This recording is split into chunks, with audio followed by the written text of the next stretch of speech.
The President of the United States in quarantine today after revealing in a tweet overnight he and First Lady Melania Trump tested positive for COVID-19. President Trump's physician releasing a statement around 1 a.m. saying both were well at this time without saying if they were experiencing symptoms. The First Lady adding in a tweet later, "We are feeling good." The announcement coming hours after news broke one of President Trump's most trusted aides, Hope Hicks, had tested positive. Mr. Trump reacting last night prior to confirming his positive test result. I spent a lot of time with Hope, and so does the First Lady, and she's tremendous. President Trump had traveled with Hicks to the debate in Cleveland Tuesday, and she was seen boarding Marine One without a mask on the way to the president's packed rally in Minnesota Wednesday. Hello, Duluth.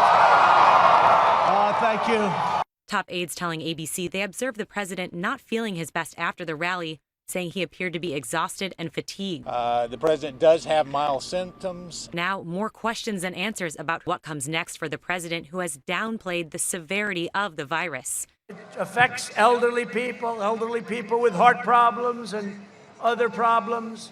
If they have other problems, that's what it really affects. That's it. It affects virtually nobody. Trump, at the age of 74 and overweight, has repeatedly said he feels no vulnerability to the virus, even making fun of his Democratic opponent Joe Biden for wearing a mask. I don't wear masks like him. Every time you see him, he's got a mask. He could be speaking 200 feet away from it. He shows up with the biggest mask I've ever seen. But today, even the most protected man in the world could not be shielded from the virus that has claimed the lives of more than 207,000 Americans.